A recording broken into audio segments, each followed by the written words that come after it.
spending 25 hours.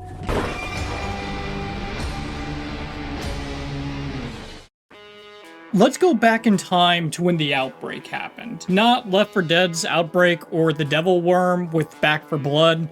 It was a little bit past COVID, so I think like 3.5-ish years ago. By the time you see this, it'll be later than that due to the process of making a video. Back then, I had just returned from the Renaissance Fair with my girlfriend at the time. I know what you're going to say.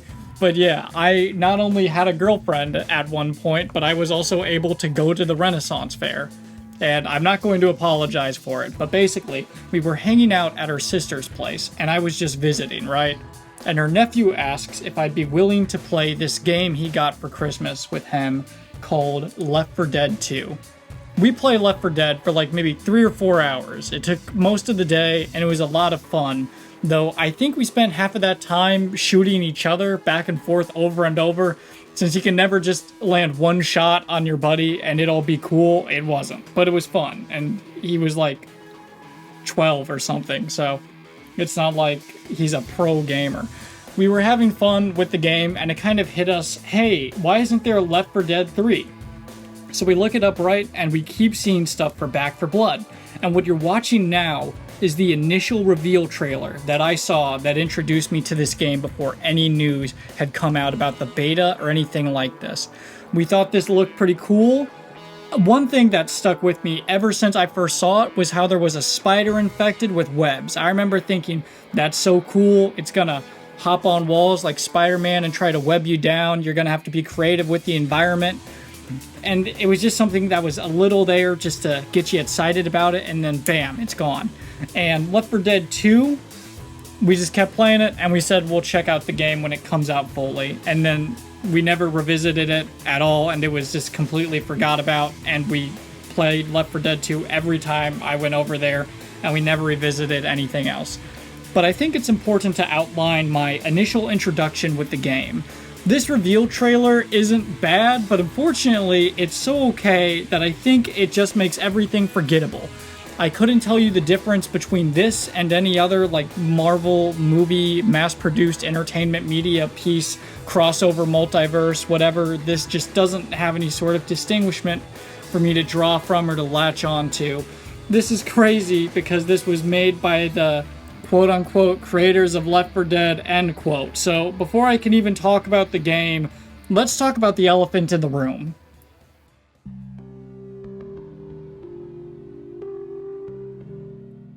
January 2nd, 2022 was when Cat introduced the world to Back 4 Blood as it came out. And in all honesty, all of these criticisms hold up the exact same even in Back 4 Blood's current state. Let's get a few big picture questions out of the way. Is Back 4 Blood better than Left 4 Dead 1 or 2? No, it is not even remotely close. Does Back 4 Blood have more polish than Left 4 Dead 1 or 2? No. Is Back 4 Blood worth $60 as opposed to paying $10 for Left 4 Dead 2? Absolutely not.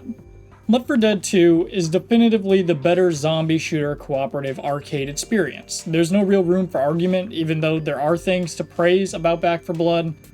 But this is not a Back 4 Blood bad video. It's more of a Back 4 Blood is different video, but it's close to being something really worth your time.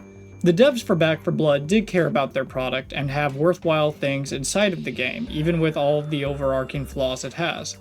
This was more of an issue with Back 4 Blood's marketing as the new revival of Left 4 Dead 3. Who needs Valve with their deadlocks or storefronts when we can make our own Left 4 Dead that's 6 times the price? Heralding the game as the resurrection of a beloved franchise only did damage to Back 4 Blood given that the games are so drastically different. I mean, for one, they never even had any cultists or any of the weird, I don't want to say like history porn or Pennsylvania hard-ons, but it feels like a Pennsylvania hard-on. The reason I look like this is my Mother Miranda cosplay, but not really. I can't remember the name of the actual villain in the game. I think it was like Mother of the Worm, or we're going with that, because I'm pretty sure it was a woman. Anyway. So with the realization of, yeah, Turtle Rock fucked up and marketed their game towards the wrong audience, in addition to, yeah, Turtle Rock fucked up and the game is worse than Left 4 Dead, what's the elephant in the room? Well, there's a lot of comparisons to draw with Left 4 Dead 1 and 2. In this video, I'm going to try to evaluate Back 4 Blood in its own bubble from a creative and system standpoint. The post-apocalypse theatrics that they hide behind are different. They're different enough aesthetically, and they're different enough in personality to where you can't make fun of the game for not doing everything in the same classic zombie movie style Left 4 Dead did. The main point that I believe Left 4 Dead is important to bring up in this video is presentation through mechanics. How important is presentation to gamers? Let's look at Papers, Please, an example that is essentially a game where you do paperwork and handle enforcement of immigration policy. You make people stay out or you let them in. And what makes the game intriguing is the world that's created both aesthetically and visually, and how mechanically it all weaves together. Another example would be the Spider-Man game that came out for the original PS4 and PC. If you take away Spider-Man, it's a pretty generic open-world story game where you run, get collectibles, punch people, and travel. The only other difference is it's in my to-do list to make a video about Spider-Man having a crossover with a children's book. The point is that both of these games take their settings and background material and work them into the gameplay somehow. Spider-Man lets you use all of his iconic abilities from the movies, shows, and comics that fans have grown up with. Papers, Please uses the gameplay to tell you more about the world and its story, along as an introduction to new mechanics, and lets you live out your fantasy of serving a fascist empire. I think it's fascist. Left 4 Dead's presentation through mechanics is really more so just adding to how visceral the apocalypse is for 4 survivors. There's an insane amount of animations and variety with every encounter, with both regular and special infected. This is something that Back 4 Blood doesn't utilize at all. All enemy animations are forgettable, and by animations, I'm not only referring to their actual attacks and the way they carry out movements, I'm more specifically referring to their executions. All executions, even no matter the weapon, tend to blur together. I couldn't tell you I noticed a difference between gun or melee. Even with the bows, it's all very samey, though the sounds for them are nice. But there's not really a difference outside of I shot this guy versus I slashed this guy versus I just beat him to death, and it's kind of stretching it to even say that melee and ranged provide a variety of animations on the actual models. Part of it is the coloring decisions that went into Back 4 Blood's ridden design, which has its own section because it requires more discourse. So maybe I'm just overlooking all the small, nuanced details in each combat encounter, but the point is that Left 4 Dead is just a very polished experience in terms of gunplay and brutality conveying the apocalypse, while Back 4 Blood does a very poor job of doing so. The only other presentation through mechanics I think is important to address for this is the sound cues that play throughout all of Left 4 Dead that alert of special infected. They're each custom to their player and give a sense of identity. I think this is an argument that is actually a little unfair to put on Back 4 Blood, even though the Krobby Cat comments kind of jump on this. If Back 4 Blood had every enemy have those sound cues, yes, it would be hugely helpful and a better game for it, but I think it's silly to act like this was the only solution they could have done with designing better encounters for the special infected. Having the soundtrack play a core part in the encounters would improve the game, but there's also something very unique to Left 4 Dead, since the aesthetic of Left 4 Dead is much more similar to that of a literal zombie movie, while the aesthetic of Back 4 Blood is almost more of a journey of finding family and identity, which ditches the whole movie aspect in terms of its presentation, and honestly, it leaves the whole cultist aspect completely unexplored. I'm still kind of ticked about it. But I couldn't tell you a thing about the cultists other than they believe in, like, the worm being good, and I couldn't tell you why or their relationship with it. Look at Venom 1 and Venom 2. Look, I have notes for a lot of this stuff, but this isn't in them. Venom 1, 2, and 3 all focus around the relationship between this big black guy named Venom and Eddie, and together they form Venom. And basically, Venom, Let There Be Venom, and Venom 3, The Last Venom, or whatever they're called, they're bad movies, yes, but one interesting aspect of them is Venom and Eddie's relationship into some weird, I don't want to say pseudo-romance, because I'm just giving the completely wrong impression of the movie, but Venom 1 and 2 really do a great job of emphasizing the bond that they share in order to create something larger than themselves, which is Venom, but like the fused version with both Eddie and Venom. And it's very interesting, the idea of symbiotic relationships between humans and things that are of extraterrestrial origin, be it venom or the devil worm, which is implied to be from space, but it's also implied to just be something primordial. I'm fine with either, but this whole idea that they mentioned briefly in the Rivers of Blood DLC is completely unexplored, and it honestly kind of bothers me, the fact they never really went into more depth on how the cults actually work, despite one of the characters you can play as actually being from one of the cults, a completely untouched area in most zombie games. As I was saying, the aesthetic of Left 4 Dead is much more similar to that of a literal zombie movie, while the aesthetic of Back 4 Blood is more of a journey of finding family and identity, which ditches the whole movie aspect in terms of its presentation. It's more of a feel-good, building connection story, which is weird to say about a zombie apocalypse game. Think of it this way: would you rather watch Night of the Living Dead, or would you rather watch Good Kids? Would your enjoyment of Good Kids improve if it had a similar tone and score as Night of the Living Dead? Probably, in all fairness. That would be completely unfitting to the film. But the point is, it doesn't fit anything beyond just surface level aesthetic decisions. And aesthetic can determine a lot about how people enjoy a game. We could look at the Shrouded Isle, for example, which is in one of my earlier videos. It's basically a big chart game, but the cultist aesthetic and appearance of everything makes it more interesting. This doesn't really apply to making it a better game, it just makes it more visually appealing and more interesting as a world. Anyway, you get the idea. Left 4 Dead doesn't really affect anything as a solution for a lot of the greater problems with the game, but it's important for reference as a better investment of your money, and these complaints are really most applicable with the actual finer details of presentation through mechanics. Beyond that, I don't have too much to add to the conversation here, since I really don't think it's a clean application or comparison, since the games vary drastically between gameplay and what they set the framework for. Anyway, I'm Mother Miranda. Let's talk about the actual game now.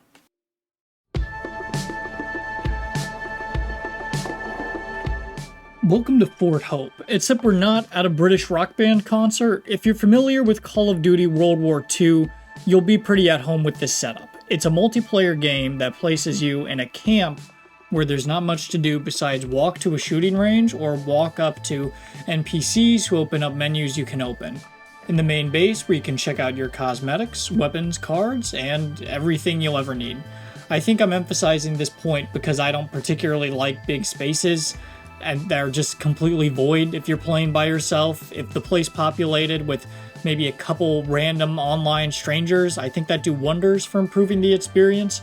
Though granted, you can invite your friends if you want to live out that fantasy, or just play Destiny or some other game with a popular online space.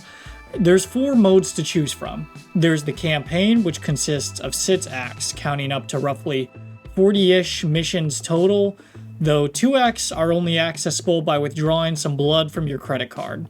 There's 4 levels of difficulty: Recruit, which is too easy, unless you're me role-playing as an amputated octopus trying the game in some of the footage. Veteran, which I think feels pretty good to play, where things are a good experience to just turn your game off and grind the game, but it's also a great difficulty to hop in when you're new. Nightmare, which is a real challenge, and honestly, I think the best way to play the game to test your skills and stress resistance, along with No Hope, which for reference I made 0 progress in, though not for lack of trying. Due to being too socially awkward to find friends to play Back 4 Blood with for this video, and not socially awkward enough for begging strangers, all of my playtime is from queues with strangers. Most of the combat footage you'll see in this video is from some Recruit gameplay and some Nightmare gameplay. I wanted to kind of mix it up a little, and I won't tell you which is which, but that's okay since you can't really tell me any guesses for the footage as I'm recording this now. What you see is what you get is the shortest way to describe the campaign mode. You spawn on a map, follow the objective markers, and go through the mission until you make it to the next safe room or another exit. The variation of this comes in with the different cards, along with facing off against Back 4 Blood's Shodan equivalent, the AI Director. To start, let's talk about the positives. The game itself looks good. I don't think it's anything particularly memorable or artistic, but from a design perspective, I look like I'm in America, and it gives the feedback I'm shooting zombies. In addition, with a couple exceptions of my character being crucified underneath the floor, it runs really well. I think it's well optimized for how the game looks, especially given how many red blobs are running at all times. Shooting Ridden, which is the name of the zombies in Back 4 Blood. I don't know if I said that yet, though I don't particularly like the name, so if I call them zombies, you know why. Shooting Ridden is great. I think they nailed one of the harder parts, which is making the shooting and executions on regular zombies feel good from a gameplay perspective. It may not have the greatest feedback visually, but functionally, it feels great. And that's about it. Let's talk about everything else. So, as Mother Miranda, the most important thing first is to talk about my minions, their special infected, and enemies, since this was made by the creators of Left 4 Dead. Now, it's important to note that each of these special infected have their own family tree and subsections of enemies that fit into it. I'm not going to talk about every single variation since those really spawn from the card systems, and I do think if you were to ever play this game, a lot of the fun is finding out through gameplay how each of these guys work and how much you hate them, so I'll just be giving a brief overview. First off, there's the Stinger, which is essentially the Spider-Man mutation. They jump really high and cling statically onto walls, along with utilize their leaps and ranged attacks most of the time. The variations for the Stinger can shift it to fit different roles, with there being a variation that kidnaps you, or one that leaves mines, though I do not think I've ever noticed a mine from them ever. They took some creative liberties outside just clinging to walls and spitting, which is good. The problem is the Stinger doesn't make use of its ability to interact with the environment. 9 times out of 10, you'll see them in the middle of a giant wall and you gun them down, or you notice them too late standing in the middle of a wall and they land a free shot on you, and then that's it. They don't really focus on the environment, which I think is a missed opportunity. But none of the other special infected focus on the environment as well, so at the very least, it's consistent missed opportunities. Next is the Reeker. They're the big, large, and in charge fella archetype. They specialize in vomiting, exploding, and charging. I think by far they have the most boring mutations out of the special infected. I honestly didn't even know there were variations on this guy until checking the wiki when figuring out the video, since I thought they all just vomited, ran, and exploded. I think functionally they're good enemies, like all of their roles are well defined. I just think they don't really ever excite me or thrill me or particularly interest me with exploring how they impact the game. At the end of the day, they serve their purpose of being a special infected that's different than the baseline zombie. That's about the highest praise I have for that. We've got Tall Boys. Tall Boys do 2 things, just like their name is 2 syllables. They smash with their giant deformed hand and they grab with it. They can sometimes run at you, and their variations gives their giant hand some different effects, but honestly, these guys are kind of a disappointment. Their appearance is cool, but I gotta quote a game I really don't like on like a better way to do it. Dead by Daylight, they literally did the tall deformed creature archetype better, and it makes me sad to say it, because I still think the tall boy is kind of cool. This isn't really the design or visual aspect part, it's what comes to mind, and yeah, I guess Dead by Daylight did something good. Dang, that sucks to say. But anyway, I just wish the different variations of the tall boy let them do more. Like, how about a tall boy who can unravel his body into string like Jolene in Stone Ocean style? Or another tall boy who can traverse the environment differently like a Slinky, which I guess would also be Jolene Stone Ocean style. I just wish this game had more variations with these guys. But do you like DLC enemy types? Granted, I'm fairly sure you don't actually need the DLCs to meet the guys here, luckily. I think I wrote that before actually knowing my stuff in regards to the game. This is the Sentinel. These guys were added with the Rivers of Blood final DLC expansion before Back 4 Blood turned to just Blood. They have probably my favorite design for some of the infected archetypes since their appearance is so unique. It's a fun, creative take on a living colony of worms, and I like their mechanics, and I really like they just don't look like a straight-up zombie like everyone else. They slither across the ground as a collective, and you can actually shoot and kill them during this state. It's like those aliens in XCOM that are just like a bunch of microbot flies that traverse the arena. It's cool. All of them have boring attacks, which isn't cool, but I like how they're different than the rest of the roster. I feel like the Sentinel really didn't get enough recognition since Back 4 Blood had lost so much momentum by the time these guys got added to the game. These guys end up getting a strong, very positive Steam review from me. I just wish their attacks had any depth, since they just feel like the guys who nuke you unless you blast them. But that's better than nothing. All the prior infected I just said are the ones that come with special variations from the corruption card system, which we're going to talk about in a bit. These next two fellas don't have variations, and if they do, I forgot or never saw it. So yeah, I might have dropped the ball, but I'm pretty sure they don't. We got the Snitch. He's basically a zombie with a really large neck. I think one of my biggest problems is he just kind of blends in with the other guys sometimes, and one of my smallest problems is that I think he looks stupid. I think that's just a me thing, but comparing the in-game version to the concept art, it's so different, dude. The concept art was just objectively better and more creative. With the Snitch in actual gameplay, he screams to alert all of the zombies in the area, causing a horde. That's it. I don't think he's particularly dangerous on lower difficulties, but on higher ones, he's pretty scary.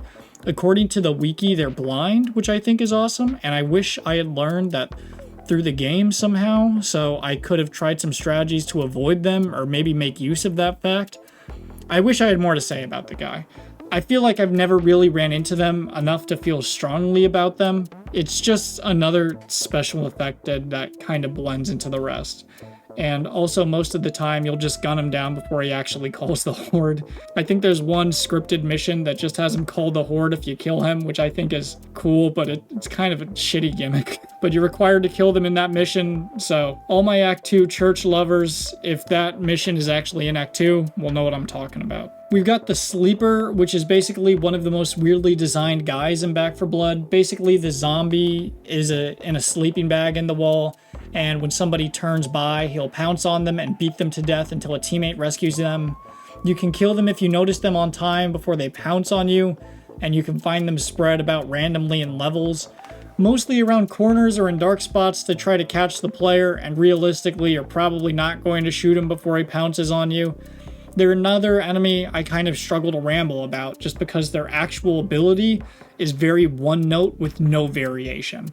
I'm sure the game director spawns these guys with the intention of throwing players off, but I've never been able to tell the difference whether a developer or the AI guy placed them in random wacky spots. They're inoffensive, but I don't think they add that much to the game, since if you're actually playing well, you'll be pretty close together for this to not be a problem and to never really meet the detriments of this guy's effects. Boss time, though. We got a big highlight that Left 4 Dead 2 did not have. We've got a whopping 5 in quotation marks. So let's talk about these fellas. Ogre is the boss that you've most likely seen, mainly because he's in 2 games. I hate to say this because I don't want to get too much into zombie designs yet, but here's a side-by-side of the Ogre from Back 4 Blood and the Ogre from Destiny. You can see there may be a slight resemblance, and functionally, they're the exact same.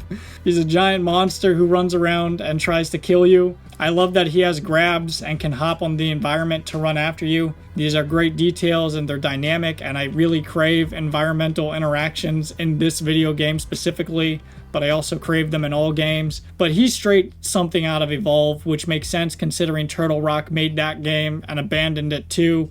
Though at the end of the day, he's a giant slow bullet sponge that doesn't bring enough variety to justify him in my opinion. I wish he had a larger moveset, or he shaked up missions more with his presence, though I think he's rare enough to be a novelty, except for all the story missions that have him roaming around. In terms of the Ogre from Destiny comparison, though, it's basically the same guy. Breaker. He's like the tank, but not. I actually don't really remember this guy, despite seeing him every other mission. Maybe it's because I'm just kind of out of it, but genuinely I have no idea what separates him from some of the other enemies other than his health. He can charge and smash, and that's about it. He has a lot of health, and I think it's cool when he shows up, since he can seriously mess up your entire team's push, since there is a walking wall that you have to deal with. I wish he had more stuff he could do in the mission, since I feel like he is just another big guy that takes a lot of damage in a game full of big guys who take a lot of damage. But I feel like that he's a new take on the tank, even if he doesn't do anything new or mesh with the formula of having a big super unit. He is a literal tank in terms of him taking a lot of damage. Hag, fuck yeah. My favorite thing in this game by fucking far. This is by far the best boss in the game, and don't let anyone tell you otherwise. This would fit in great in Resident Evil Village, in Moreau's area, or Fat Fuck's Floating Flats, which consists of nothing but one crappy boss fight. They could have filled that place with hags. What is the hag, you ask? It's a giant, rare Lovecraftian monster that is map exclusive and has unique mechanics. It's basically SCP-96. You startle them, they chase you down, and once they reach you, they immediately start eating you, and you're in their gullet. And once they eat you, they'll make a mad dash with you still in their gullet, trapped inside, and then they'll barrow, instantly killing you. That's fucking awesome, and it's still just a boss, so if your teammates know what they're doing, they can actually save you somehow. I've been on both ends with saving teammates and watching them get eaten, and then watching them get killed, and then also being the one who gets vored and then killed. They nailed everything about this from a roaming boss and special infected perspective. I love the hag, and it genuinely gives me a rush of adrenaline whenever a hag situation arises with the party. The game's like, oh no, you startled the hag. But genuinely, if you went through the whole game without meeting the hag, you'd be missing out.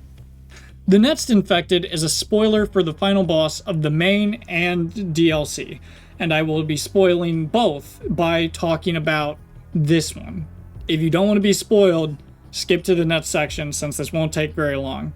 Alright, did the two people who didn't want to be spoiled leave? Okay, awesome. So, spoiler alert, it's the same boss for both the main game and the DLC with very minor differences. And they are by technicality different since they have different names. It's the Abomination and the Harbinger, which both go hard as fuck. And basically, it's the same big giant lizard guy. They have different models, so I don't want to be too harsh, but these fights just blend together and they're the exact same in my cultist twisted worm-filled head. I like the spectacle of the DLC one since you're in this cultist mega arena facing off with him, and you're in the ultimate abomination nest in the main game, which is really fucking cool. I like how they're both larger than life, but there's just something so underwhelming about both of these fights, which makes me less hype to think about, especially the DLC one, considering it's so similar and it's so easy. And even though it makes sense, they're only both in their respective final missions, I wish they went all out for their behaviors, and hell, maybe even have them roam in the other missions. Like, I'm trying to have Bloodborne level crazy beasts in my zombie game. I think it'd be a lot nicer if there was more bosses in the game that were like big spectacle for acts, but spectacle through gameplay, not spectacle through, wow, that guy looks cool. As opposed to the other end of it where there's one big case of spectacle that works once, as opposed to something big throughout that works. And it's just a big lizard. It has the same effect for me as Twin Head or Snake Head or whatever the boss from Silent Hill 1 is. That's literally just a lizard. They are the same in my head. He could be the boss in Back 5 Blood for all I care. I think for this one, I'm being too harsh though, so if you own the game, I'd encourage you to do these acts yourself, and then you can dislike and leave a mean comment if I went overboard with the hate, but I dare you to do them multiple times and tell me they hold up. I think I just got hyped for so much more as I went through the game. Okay, yeah, that's all the zombies, so let's do the cleaners now. I'm not going to be talking in depth about all of them due to the fact I just talked about all of the infected, and I don't want this to be a repeat of the Hearthstone video where so much of that video is just explanation on stuff people who played the game already know, but I don't think most people have played this game, so I don't feel as bad about it. Let's talk about the cleaner system. Basically, who you pick kind of matters, but it also doesn't. Every cleaner has a specialty and some range from just okay to kind of nuts. I mean, Prophet Dan has a chance to fully heal his entire team when somebody gets revived, which also means you have to get down to make use of his ability. Compare that to Mom, who just gets one extra support item in her inventory, or one extra slot. Granted, Prophet Dan's perk makes it so you don't get mileage out of it unless your team is doing bad. It isn't as good as I think it is in my head, but that's beside the point. The point is that the power scaling, I'm not sure if it works for the cleaners, but I can't say I saw the same one over and over in all my playtime, And I think that's good. I think that's okay. I wasn't grinding New Hope in the highest, deadliest zombie like environments, but for casual play, not seeing the same sits people, it's all right. It's not perfect, but I got to see enough variety to where I didn't feel like I was seeing the same people over and over. But by the same point, there's not enough of a meta scene outside of a few YouTube videos and Reddit posts. I like how all the cleaners have different effects, different starting guns, and you're not forced to use a specific build on anybody. You want to run a shotgun specific build on the guy who gets the bonus for precision shots? Heck yeah, you can. It might not and most definitely will not be optimized, but you're not restricted, and I like that a lot. I wish there were more customization options, but I attribute this to the game getting shotgun precision shot through the face more than an actual design choice. We're not talking about personalities or character designs here, but I will say that I like the skins a bit more than all of the base designs. Though granted, I guess that's the point of skins. I mean, Blood Moon Callista from League of Legends is probably one of my favorite skins ever made, and one of the most frustrating games ever made. If I have 4 fans out there who would carry my terrible play, please reach out and we will play together. This is not a joke. If you are a fan of my content and enjoy League of Legends, please hit me up and I need friends to play that game. Anyway, back to the actual cleaners. Their abilities are unique, though even with the uncertainty of balance, I think they work in a vacuum, especially with how builds are restricted to certain cleaners. Now let's talk about the thing that actually separates Back 4 Blood from all the other games. Fellas, how do we engage players? The formula of old is a little too arcadey. They need customization in order to optimize their playstyles with their comrades. I got it, gentlemen. Let's introduce a worm into their head. But we can't use roguelike deck building, but we can use deck building. Let's introduce a card system. Joking aside, I actually really like the mechanic in Back 4 Blood. It's easy to unlock cards through the currency. You get completing missions, even though I'm not nuts about you going through a track, instead of just being able to buy the cards you want for your build. But I got literally all of them in my playtime, so I'm pretty okay with that. So here's how they work. Before a mission, you can select a deck of cards you've already made for your cleaner for your run with them. They range from more copper to spend at outposts in between levels to buy loot. You can get more health, more ammo. You can't aim down sights, but you deal more damage. You can have a primary weapon as your secondary. You're faster, stuff like that. It's genuinely a great mechanic. I like how you can set up a build that lets you run wild with whatever you want. You can choose to make your build specialize in shotguns, or you can choose to make your build specialize in all guns or healing for your team. It's great, albeit a little complicated with the arcadey nature of the game and how exactly it fits in. And I think it's a little too complicated for what most people were looking for with Back 4 Blood, especially given how they marketed it. I think it would make more sense if the game had more endgame content or just more content in general, since it feels like this system is really fleshed out. But the world you can use it in isn't, which is a real shame. Not to mention, before a mission, you can use burn cards, which will give you a one-time buff for that mission. My only problem with that is you also use currency you get from beating missions on the burn cards. Why would anyone buy burn cards when they could spend that currency on cosmetics or heal cards that never expire? Or real cards that never expire?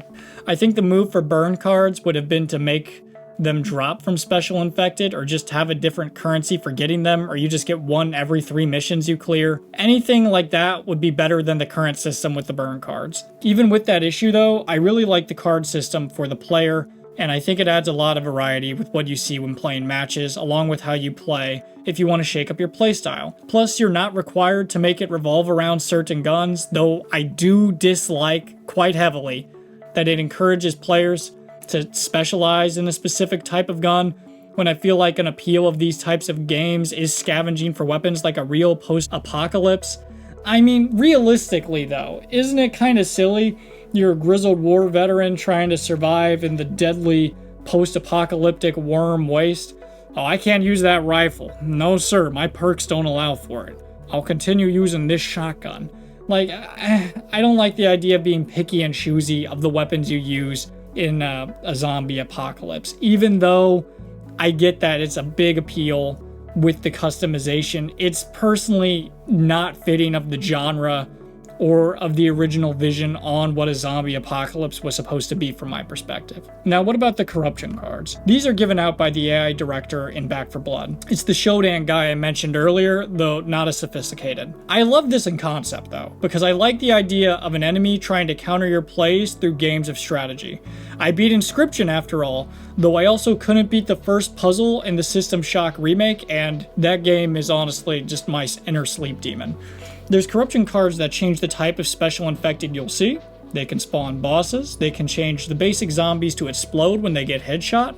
There's one that gives a bunch of basic zombies armor, so instead of 1 to 2 shots to kill a basic infected, it takes 40.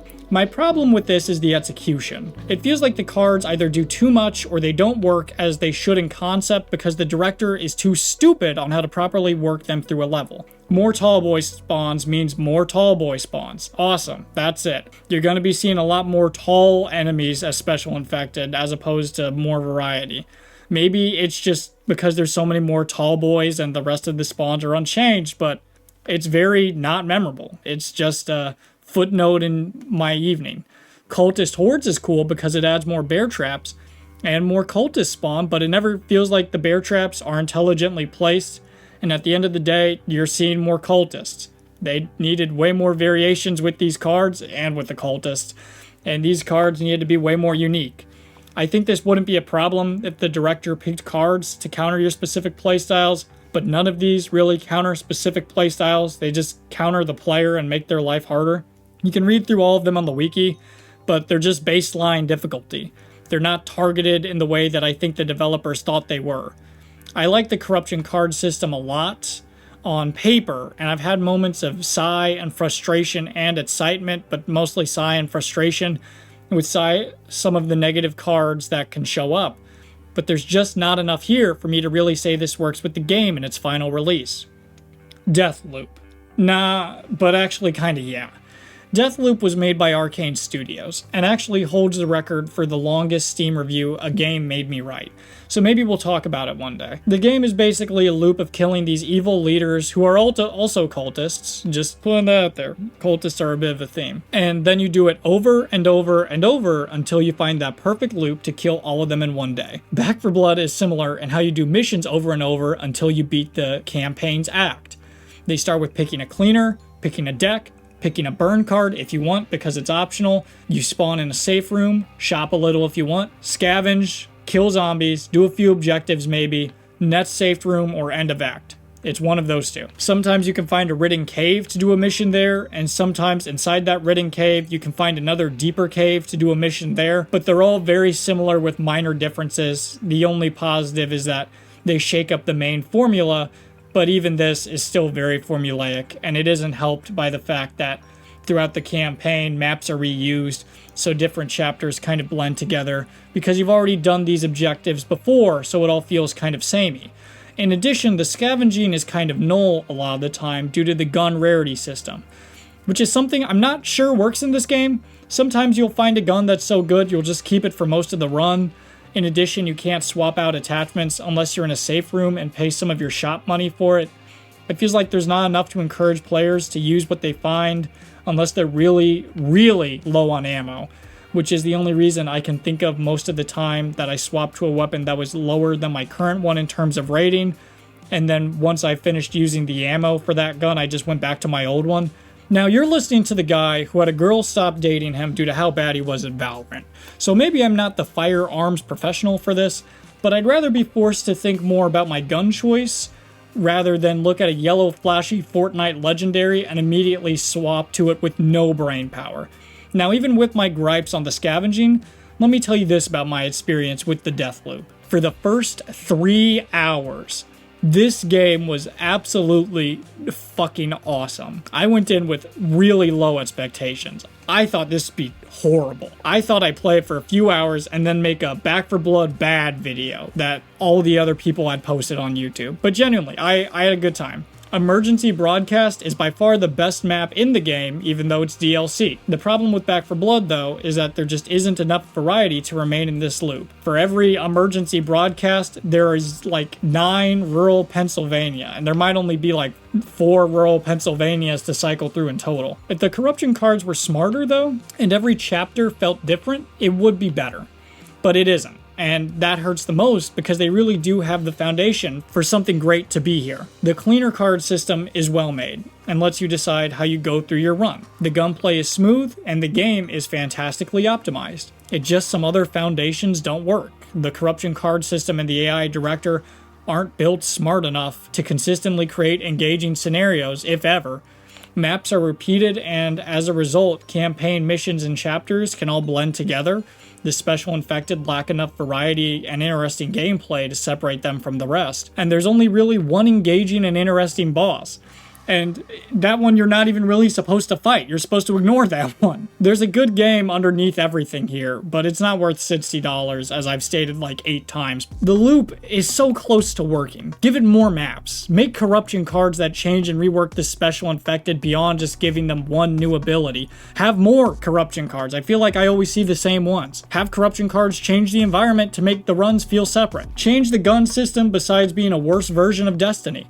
And already so many of these problems could be fixed. The loop is so close to being infinitely bingeable.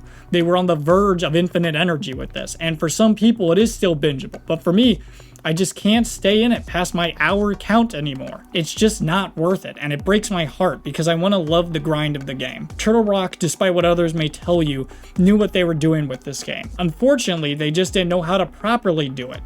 If I could go on, I would, but I think I just keep emphasizing the same problems. So let's talk about the other modes of the game, because I got a little caught up in this segment.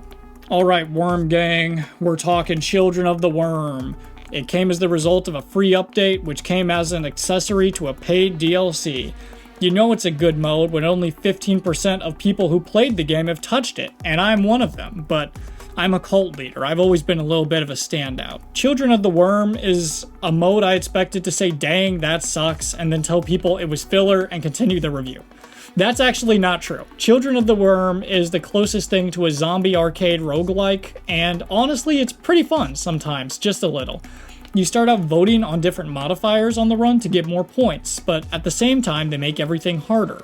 So you could get more points if you raise the difficulty from recruit to veteran, give your team less mats ammo, hordes are larger, then you go vote on maps, each with different sets of cards and factors, and you run through 4 maps doing this. This honestly kind of almost works. During the campaign levels, independent of campaign, I think it works better than the campaign. I'm not sure why playing the campaign levels without all the dialogue and the soldier men telling you what to do works better, but that's just how it is. You don't have to hear the same awful stuff over the radio, and that just helps.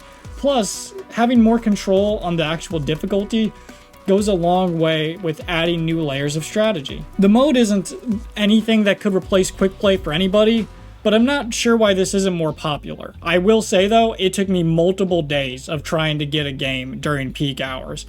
Getting into a game was a struggle in and of itself. I didn't even think I would even be able to try the mode before getting this video out. I think the major downside as to why people don't queue for it is that this gives very little supply points compared to just grinding out the campaign. But I was only able to find 1 match after trying multiple days, so I don't know. This mode is deader than every corpse running around in the game. The mode itself, though, helps me formulate ideas on what Back 4 Blood could have been. The game itself is content-starved enough, and I'm playing it with the game having fully finished its development cycle with all of its DLC, and I still think it's content-starved. I think Children of the Worm serves as a great vertical slice on how the formula for Back 4 Blood could have been done. And I think if they focus more on this in the campaign, with having this level of control of the randomness and what you encounter in missions, the game might feel better at times. It doesn't remedy a lack of interesting effects, but it does provide something new and engaging. I think the weakest part, though, may be the fact the maps just aren't distinguished enough in this mode from any campaign run. Any of these could pass as their standard campaign mission in footage, and most people wouldn't be able to tell the difference, and I think that's a shame, since Children of the Worm as a zombie roguelike and Back 4 Blood could have worked. I just don't think there's enough variety, reward, or objective to really make this worth coming back to. It honestly just makes me want to play the Moon Crash DLC that Prey had made way back for a better version on how a game can reuse segments with roguelike elements. And speaking of Prey Moon Crash, play that instead of Deathloop. I think that does a lot of what Deathloop was going for, but better. What's next? PvP? More like nobody versus me. I couldn't find a single match of PvP to even get into.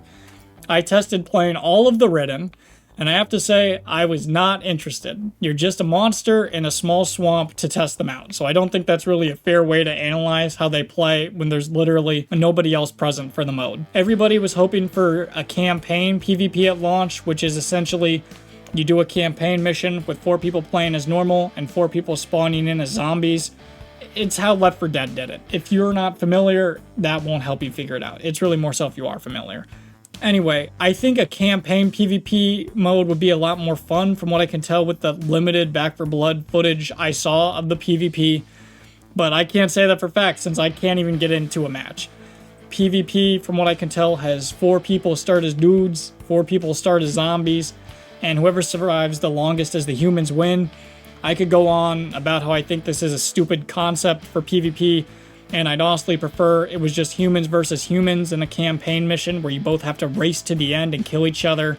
And the zombies are how a mode where you play as the tall boy placing a star on the Christmas tree while you're trying to outrun the different types of zombies trying to kill you would be more fun. But I haven't played it, so I'm going to choose not to make those conclusions.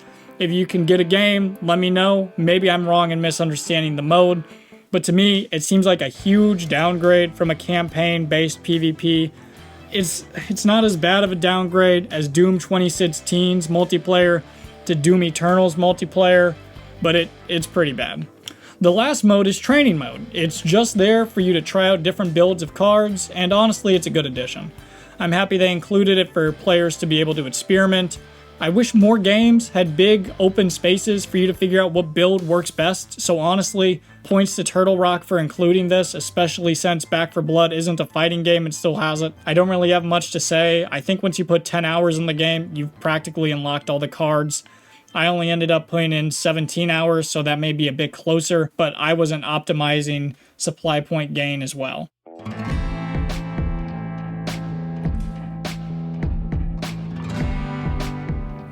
Visual appearance and style goes a long way for me with the game. I fell in love with Halo because it was futuristic space soldiers in those cool suits fighting giant aliens.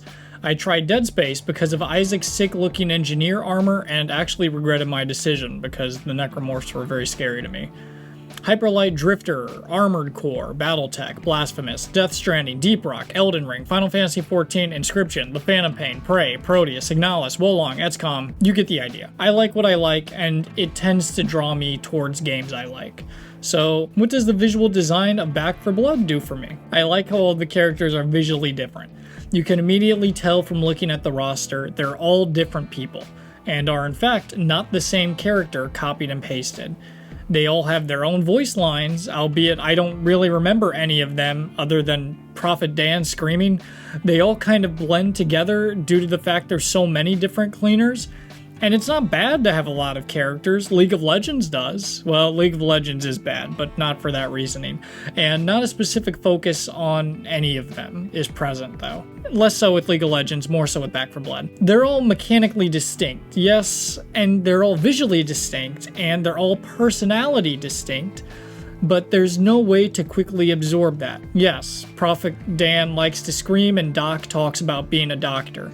Jim is a gun enthusiast or has a gun. Like, I could not tell you how any of these people would react to any given situation, even after playing tons of missions, hearing all of their banter, which is just them shouting voice lines at each other. I think dialogue in this game really could have been used better and just needs an entire overhaul. Now, does this personally affect my enjoyment of the game? No, not really. Not at all. Every time I was playing this, I was blasting music when I fired this thing up. But what if I was trying to get invested in the lore? I can tell you now, I certainly think it's a cool idea. I can tell that character expression and dialogue feels very surface level and doesn't really explore the idea of a worm infection passed from Canada to the United States like we're some sort of down under nether region.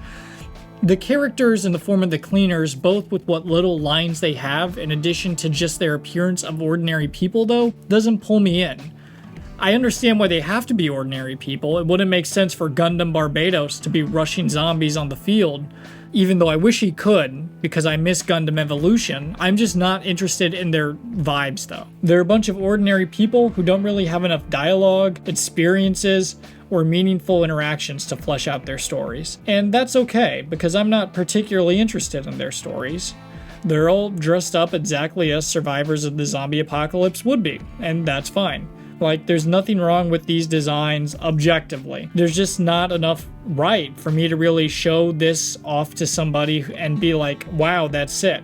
The only art that did get me excited was finding a spray in-game for Doc that I planned for the thumbnail to be based off of, since it was such a drastic shift of tone for their character and their appearance. And I learned that multiple other characters have sprays just like this, which to me makes this one significantly less special. But I think by far this is the best piece of artwork that Back 4 Blood produced. Now you may be thinking, yawn, yes, I remembered your name because I'm a real fan. Who cares if the cleaners are just guys, and who cares that their dialogue doesn't really interest you? It's a zombie game. How about the zombies? Well, I touched on the ridden a bit in my overview of all the infected, and I'll tell you this right now. Red's the word. More so pink writhing flesh, but pinker than worms is the word, but red is shorter. They're all very red, and they all especially blend together in their flesh-like hues, to the point where I struggle to tell a difference between most of them. It's just one big pinkish horde, and honestly I think it's quite boring. I'm not saying they needed to have the zombies repping the traditional greens or grays of the genre, but I wish they had some more interesting appearances. I have my complaints about the commons. Wish they just had some sort of interesting appearance through outfits, for one. I feel like there's only like 6 total in the game. And a lot of the special infected just don't look great compared to their concept art. But I wish they had found a way to make the infection more nature-based, given the Earth-like nature of worms. As I stated earlier, the lore is basically this all stems from Canada, where they found a devil worm or something about those lines in the ice in the safe rooms, which reference it, and it basically infected everybody and began the apocalypse.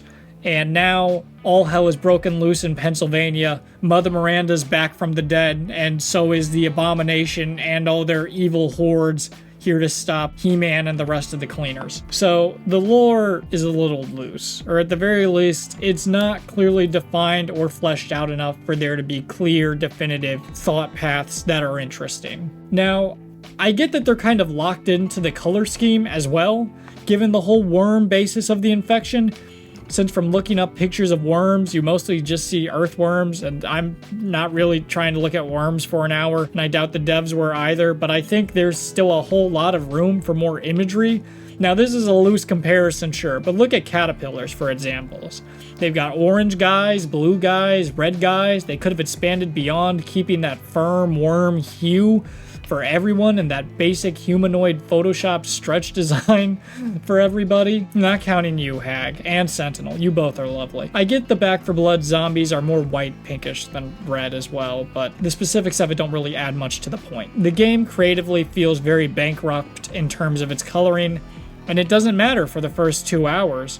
And maybe it doesn't even matter for like the first 5, but in the long run, and for new players, it matters a lot. That's why I like the emergency broadcast level so much, since it's not afraid to really shake up everything color-wise with the different TV sets on display. Now, what about cultists, huh? I haven't talked about them that much, despite the whole gimmick being I'm wearing a hood for this whole video. They're the humanoid worm worshiper enemies in the game, and I love their concept art. Whoever did this at Turtle Rock carried the fuck out of these early designs. My problem in-game is that their concept art isn't really how the final product turned out at all. I would have loved for these guys to be in Survivor-esque scavenge clothing, with bone and tribal energy, worshipping the worm in like pagan, like druidic rituals. That'd be sick as hell. Instead, we got generic prison jumpsuits like an Orange is the New Black episode, Gone Wrong, and Sexual in the Hood. They all just look so boring without the bone, and they all blend together so much. Give these guys civilian clothing more in line with the actual color schemes of the main cast, but change up the shades and they'd stand out a lot more, and even though it wouldn't be very cult-like, it'd look a hell of a lot better. Just, better yet, just keep the bones and the stuff from the concept art, and it really would have turned out better, because the Mother of Worms doesn't even stand out when compared to them in cutscenes. I'm not really sure what they were thinking, but I think this had the potential to really change up the whole humanoid enemy bit, but because the implementation, they all look like the exact same guy, just wearing different weapons with a slight change in accessory for the helmet. But it's okay, Yawn. The setting is well made and coherent, and has you revisiting areas to feel like a complete world. Everything is grounded in realism as you're scavenging for the fort, you handsome devil. Well, thank you, dear viewer, and I agree that everything was done in such a way to have that cohesive, realistic world. As a result, most of the maps have that realistic blue and that realistic gray and that realistic I sure am walking in a town right now in Pennsylvania energy. And I don't think that's exactly to the game's benefit. I mean, I genuinely had a hard time remembering which map had what for this video. And once again, the 2 hours at the start, they're fine. It's fun, there's no problems with it. But beyond that, all of the maps don't really hold up to any scrutiny long term with their creativity and replayability. I think the AI director could have remedied this. Like, imagine if different weather effects happened on each map due to certain corruption cards, and impacted the zombies and your characters. That'd be epic. I'd literally keep the realism and coherence tone so much better if I worked at Turtle Rock and designed all this. It just keeps everything more grounded by having real weather as opposed to day or night. And especially with having repeat maps, they kind of have to have this change. So are all of these complaints problems with the game? For sure. My complaints don't really have anything to do with the loop, though. That's probably my favorite part about the game. The death loop inside Back 4 Blood is still the same, even with my distaste for everything visually, since it just isn't interesting enough when looping through the game over and over. In a game made to have the same exact activity done in a cycle over and over, it has to be more than first glance. Now, Back 4 Blood, in my opinion, is closest to Destiny, and I'm not saying that because they both have an enemy named Ogre that is literally just the same guy. Destiny is a game that fixates itself on a loop, with the main quest being progression of power and a story and lore that may or may not do anything for you, with interesting implications, though I have to say I'm more partial to Destiny's lore. Destiny is a game I left and then came back to, and left and then came back to, and I'm currently in left, though YouTube might change that. But they kept adding new things in Destiny. I kept being surprised by how they reworked old things. And most importantly, drip was on point. And they spiced up the world, even if they kept the same copy and paste enemies over and over, and barely gave us some crumbs of new abilities we'd have to grind for hours and hours just to use one bad grenade. I mean, I was such a big Destiny fan, my Instagram feed was just Destiny glamours and stuff of people trying stuff. And you should follow me on Instagram at Public Doma. I have very little followers on there. But anyway, what I'm saying with this comparison to Destiny is that it basically did the graphic side and design better than Back 4 Blood. Though it has the advantage of being a live service game that was actually kept alive. Back 4 Blood didn't go through and constantly make changes, have a large player base that were enamored with their loop, and they especially didn't have the same sci-fi fantasy designs that Destiny did to draw from. I think Destiny's was better, but at the end of the day, it wasn't by too much. Back 4 Blood wouldn't have survived as a live service game due to the fact you could just buy Left 4 Dead. But I think it's a lot closer to Destiny in terms of overall game design than one would think. It doesn't have the content to make it work, and it doesn't have memorable art direction to keep people wondering what could have been. It's too safe, it's too realistic, and too realistic is the worst words I can possibly say about your worm zombie survival game, where everyone has no armor and is just shouting quips and one-liners at each other, and the only other lines you have here are scripted objective dialogue that blends together no matter what character you pick. It's the same announcer army guy for everything. I still think Back 4 Blood is fun, and I think the game is overhated by a landslide. but I can't overlook just how drab everything feels and how I think this game really needed to go out there with the world. Make it crazy, make it wild. The characters, the designs of the monster, the people, the worm people, have a mix of both. They just needed to go for it.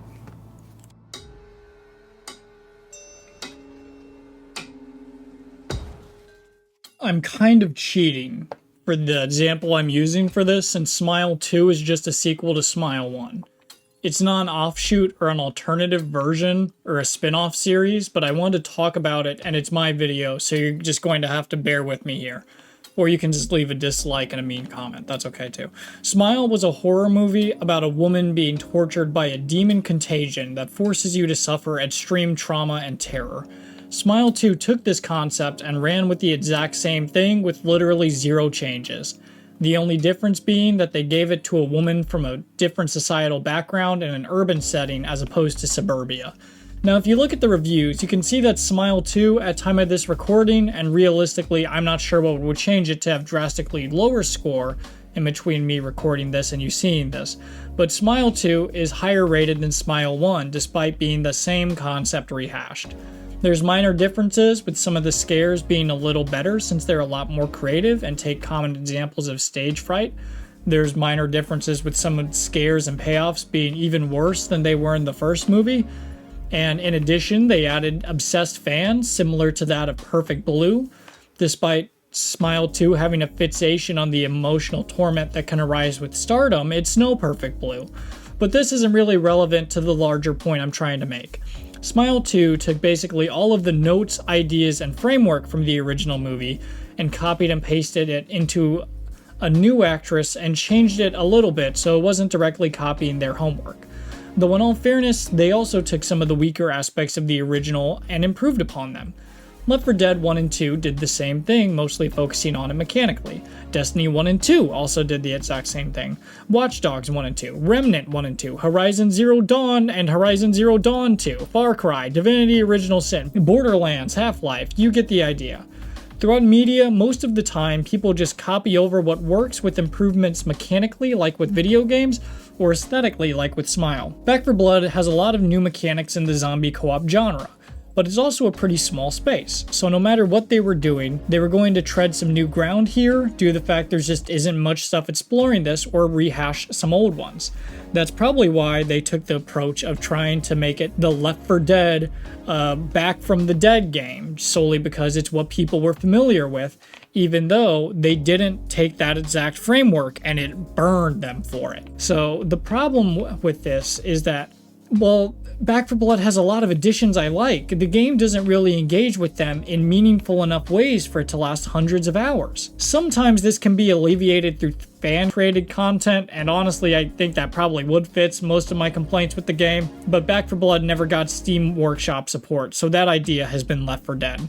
Back 4 Blood is different than other zombie co-op games aesthetically through the jovial cast and it being more of just a soldier's day of work, stopping giant worm abominations and cultist ringmasters, but I can't say that this is an improvement over the age-old tale of survivors just trying to make it another day in the zombie apocalypse. I think there's a reason for most zombie stories being about the survival aspect as opposed to the yeah, let's bust some heads aspect sort of energy. It's just there's a time and a place for it, and if your game is really going to lean into it, you should make the world as exaggerated as the characters in it. All of the characters in Back 4 Blood are incredibly casual, beyond casual, and the world itself tries to be grounded by having locations be revisited. Missions tend to stay by the book, with an AI director being the one who decides how the story develops through gameplay, from a combat perspective to try to simulate the ridden adapting. Yet missions feel overly repetitive due to the fact the corruption cards and the maps don't really allow for gameplay to go beyond different guys to shoot, with different modifiers for your team or the guys you shoot. I'm not saying Back 4 Blood needed to be cyberpunk Antarctica with fighting octopi hiding in bunkers with hordes from different timelines of worm infections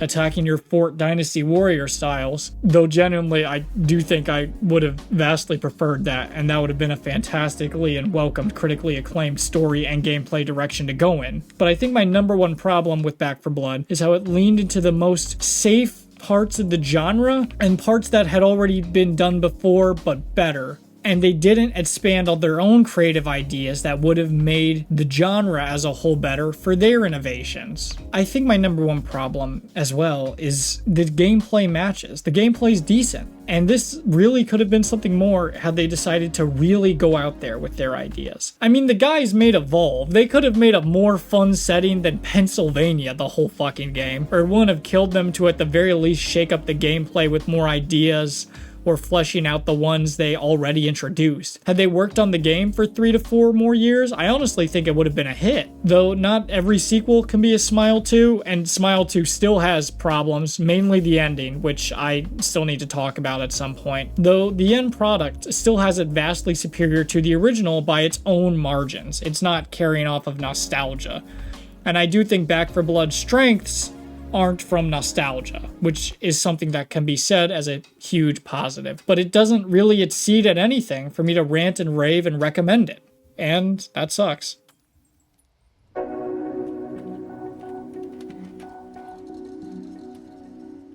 Does Back 4 Blood cultivate higher brain function among gamers? The answer will most likely surprise you. No, it doesn't. Not at all. I think it's junk food for your gaming addiction, honestly. It's good and fun for a while, but if you eat nothing but junk food and you play nothing but Back 4 Blood, you're not going to have a good time. It's not mainstream enough for you to show off as some grand accomplishment time sink like old school RuneScape. The skills aren't going to make you better at Counter-Strike. Back 4 Blood can't make that one girl you played Valorant with come back, nor can it really be fun after the first 10 hours. But you know what? For the first 10 hours, it's pretty fun, and surely it cultivates some conversation, otherwise there wouldn't be so many videos on the game, either talking about being able to survive multiple play sessions with the game, people hating it, people loving it, and all the other videos that are out there that are in between that I'm sure will get some traction if we ever get Back 5 Blood, and you may see them on the sides of this video. But Back 4 Blood will not be back for more blood. Turtle Rock went into that safe room and left us outside to be devoured. Back 5 Blood will probably not be a thing, but if you have $5 to $10 to spend on an evening learning a new zombie game, you might just find something worth your time. I'm Mother Miranda. Have a good night, everybody. Oh, and stuff that isn't important to the video. I have a second channel now. It's not home to much right now other than one Deadlock thing that never got made into a real video since it's a little too early to talk about Deadlock's lore implications. But yeah, I have that. Follow me on my social media. All credits in the description. That's it. I love you guys. Goodbye.